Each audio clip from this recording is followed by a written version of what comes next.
Hello friends and welcome to the channel. Today we're going to talk about PCOS facial bloating, how you can prevent it, and also how you can tackle it if you're experiencing this issue. Now, facial bloating can happen whether you have PCOS or not. It just tends to be a little more of a common challenge in women with PCOS. I find working as a women's health dietitian. I don't know why my cats are just frolicking in the background like extra today. I don't know about you, but as a dietitian with PCOS herself, I know that some days my face looks better than others. Some days I feel like my face is just puffy and bloated and I look totally different. And then other days I feel like I can see my jawline. I feel much more confident in my face and, you know, life is good. I feel like filming videos and I just feel, you know, much more just confident in my appearance. And I remember for the longest time, I was just like, what the heck is causing this issue? I thought it was just kind of something random or that I just felt more confident on other days. But no, it's actually some physicality around it. There's some tangible evidence to show that like your face can differ from day to day, despite not having any real changes to your weight. So let's dive into some tips and strategies and also what can cause facial bloating so we can get to the core of the issue and have more confident days than not. As we mentioned, there can be a ton of different reasons that you're experiencing facial bloating. And just a few of the reasons that I wrote down here in my notes are fluid retention, lack of sleep, a high sodium diet, high alcohol consumption, or some people, any alcohol consumption can cause a little bit of low-grade inflammation, allergies and sinus issues, inflammatory foods, and stress. In particular, stress is one of the biggest factors that can weigh into especially PCOS related facial bloating, because the higher our cortisol is, there's been associations with higher inflammation in the face and fluid retention in the face, which causes that facial puffiness. We're going to tackle today 4 main solutions to 4 of the main core problems that I find cause facial bloating. Problem number 1, and again, I think the biggest problem that is the root and core of PCOS facial bloat is stress. High cortisol levels are correlated with increased weight in women with PCOS and insulin resistance. And while there is less tangible evidence and research done on specifically facial bloating and women with PCOS, so many women that I speak to express frustration with facial bloating in particular. The number one thing that I want you to focus on is not just, okay, lower stress, because we all know that we should be lowering our stress, right? I think any human on this earth probably knows that and has that as a goal. But what I want you to do is focus on some actual tangible habits that you can do to identify and tackle stress. So first and foremost, I want you to write down 4 to 5 or however many you can think of different parts of your life that contribute to your stress. Some of these are going to be things that you can control, and some of these are things that you cannot control. So once you have that list, cross off the things that you really don't have a whole lot of control over. Maybe it's your job, or maybe it's, you know, your kiddos are in that phase where they're just arguing with you all the time.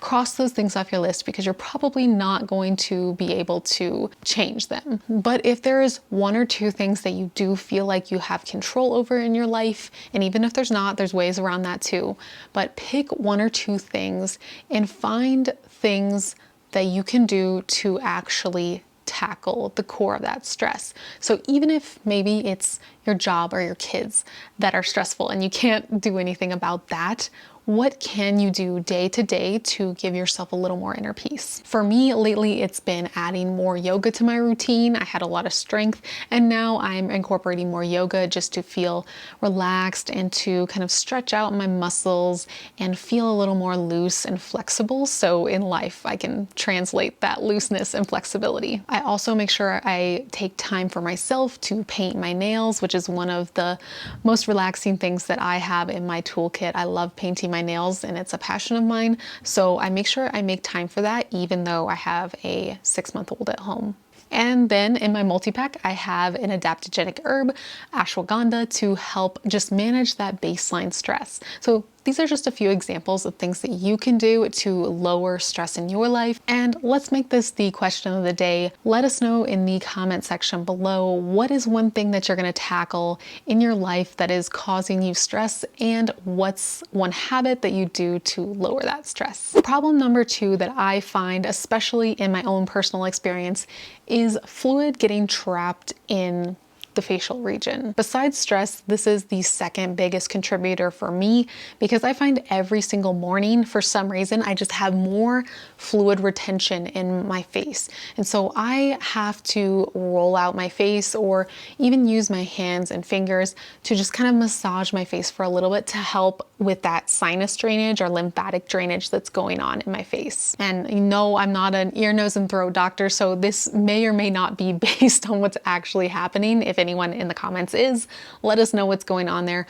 But I always feel a lot of relief when I go about using my roller or my hands to kind of just drain out the areas. Usually I go from kind of the outer corners of the nose to my cheeks, and then go a little bit lower, kind of on my jawline where you might put a contour if you put on makeup. And then I kind of rub out the jawbone as well. And sometimes do a little bit of, action behind the ears as well. One of my favorite tools is this ice roller. You can put it in your freezer. And in fact, I recommend doing that. And it gives you a little extra more cooling, inflammation lowering effects. And I absolutely love this. This is actually, I got it for $7. I think usually the price fluctuates between $7 and $12, but nonetheless, it's a really, really inexpensive tool to use, and it works really well. It also works for TMJ, or I think that's what it's called, and migraines and headaches. It also helps with that if you want to roll it out on your forehead. But I find this helps get out the drainage, and it's a very inexpensive tool. You don't have to get anything fancy. You can also use something like a jade roller. Maybe it's because I have a cheap one, but I find that I don't love this one as much as my inexpensive ice roller. I don't know why. It's partially because I broke this thing the first time I used it, because it was so flimsy. So I don't know what that's all about. Maybe I just don't know my own strength, but any of these will work. I've also seen some ones on Sephora that are just like a little, crystal, almost a smooth crystal that you can use across your face, but anything will work. Even your hands. I just recommend, if you use your hands, that you really moisturize thoroughly beforehand, and you use some sort of facial oil if you have that. Jojoba oil or something like that will work, just to make sure that you're not like, stretching your face out too much. Don't want to do that. And number 3, another issue that we need to tackle is, are certain foods causing digestive issues? And how I like to tackle that is by using the correct supplements. Food can cause facial bloating for several reasons, but one of those reasons is that you're not digesting your food properly, which a solution I would give to that is using a digestive enzyme or probiotic to help your gut bacteria better break down that food. Most commonly, I find that fiber-rich foods and beans can cause issues in some individuals. And these foods are foods that you don't necessarily want to cut out completely, because they are really good for you and packed with antioxidants and, again, fiber that we need for our body and our digestion. But that's why you want something to help break it down versus getting rid of it entirely in your diet. And my favorite way to get in enzymes and probiotics to help support gut health and breaking down those hard to break down foods is through my new favorite greens powder, Live It Up Greens. Live It Up Greens contains 20 plus super greens, including chlorella, spirulina, and broccoli. And it also contains enzymes and probiotics to help break down your food and improve digestion and bloating. This is especially helpful for women with PCOS, but it really can be beneficial for most folks, especially if you have issues digesting certain things like beans and fiber. On days that I take my greens, I notice that I have a lot less bloating in my face and in my stomach, and I also notice that I have more energy. I don't know if that's placebo or if that's what everyone experiences with greens, but I definitely notice a difference. What I love about Live It Up Greens in comparison to other greens is that it is third-party tested or GMP certified, meaning them that it is tested for quality and purity, so you're only getting what it says on the label. And not only is Live It Up greens the most quality greens on the market, they're also the most affordable. So in comparison to some of those greens out there that are $3.50 per serving, Live It Up greens is only $1.33 per serving. And you can even get a 10% off discount with my code DBN10 if you want to give Live It Up greens a try.